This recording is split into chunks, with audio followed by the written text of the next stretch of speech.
இன்னைக்கு ஆர்எஸ்எஸ்ல முஸ்லிம் ராஷ்டிரிய மஞ்ச்னு ஒரு தனியான பிரிவே இருக்கு. ஆர்எஸ்எஸ் மதவாத அமைப்புன்னு சொல்றவங்களுக்கு ஆர்எஸ்எஸ்லயே இந்த மாதிரி ஒரு பிரிவு இருக்குன்னு தெரிஞ்சா அதுக்கு என்ன சொல்லுவாங்க? தெரிஞ்சாலும் அதை அவங்க ஒத்துக்க போறது கிடையாது. ஏன்னா அதான் அரசியல்.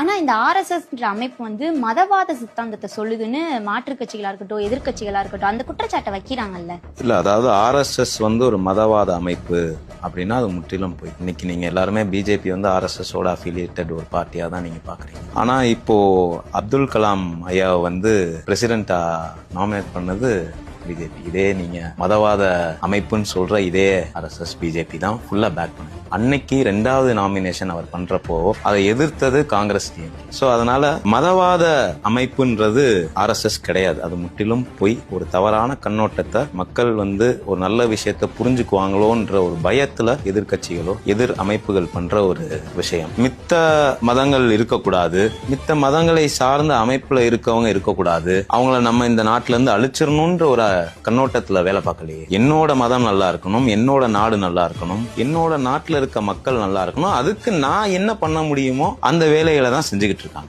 மதுரையில கூட நீங்க எடுத்துட்டீங்கன்னா ப்ரொஃபசர் பரமசிவம்ஜி இருந்தாங்க. அவர் ஏபிவிபியோட மாநில தலைவரா இருந்தார். இந்த சித்தாந்த ரீதியா அவர் செயல்பட்டனாலேயே அவர் பல பேர் சேர்ந்து இங்க வெட்டி கொண்டிருக்காங்க. இதே மாதிரி கேரளால நீங்க ஆர்எஸ்எஸ்ல இருந்ததுக்காண்டி ஒருத்தரோட காலை எடுத்திருக்காங்க. இதெல்லாம் உங்களுக்கு தவறா தெரியலையா? அதே மாதிரி இதை நீங்க குறிப்பா பார்க்கணும். பிஎஃப்ஐன்ற ஒரு ஆர்கனைசேஷன் இன்னைக்கு இந்தியால பேன்டா இருக்கு. அது ஏன் பேன் பண்ணாங்கன்னு நீங்க பார்க்கணும். கேரளால இந்த ஆர்எஸ்எஸ் சார்ந்த எந்த அமைப்புமே இருக்கக்கூடாதுன்றக்காண்டி பல தீவிரவாதிகளோட கைகோர்த்து அவங்ககிட்ட ஃபண்டிங் வாங்கியிருக்காங்க, ஃபண்டிங் பண்ணியிருக்காங்க. இந்த அமைப்புல இருக்க லீடர்ஸ் நோட் பண்ணி அவங்களை எப்படியெல்லாம் மர்டர் பண்ணலான்ட்டு பிளானிங் பண்ணிருக்காங்க. அந்த பிளான் பண்ண பென்டிரைவ் கூட போலீஸ் கிடைச்சிருக்கு. அப்போ இதெல்லாம் உங்களுக்கு தவறா தெரியலையா? ஆனா உங்களுக்கு எது தவறா தெரியுது? என்னோட மதம் நீ கொச்சப்படுத்த கூடாது அப்படின்ற கேள்வி கேட்கறதே உங்களுக்கு தப்பா தோணுதுன்னா அப்போ அதுதானே தப்பு. அதை கேள்வி கேட்கறது எனக்கு தப்பா தோணாது. இன்னைக்கு ஆர்எஸ்எஸ்ல முஸ்லிம் ராஷ்டிரிய மஞ்ச்னு ஒரு தனியான பிரிவே இருக்கு. ஆர்எஸ்எஸ் மதவாத அமைப்புன்னு சொல்றவங்களுக்கு ஆர்எஸ்எஸ்லயே இந்த மாதிரி ஒரு பிரிவு இருக்குன்னு தெரிஞ்சா அதுக்கு என்ன சொல்லுவாங்க?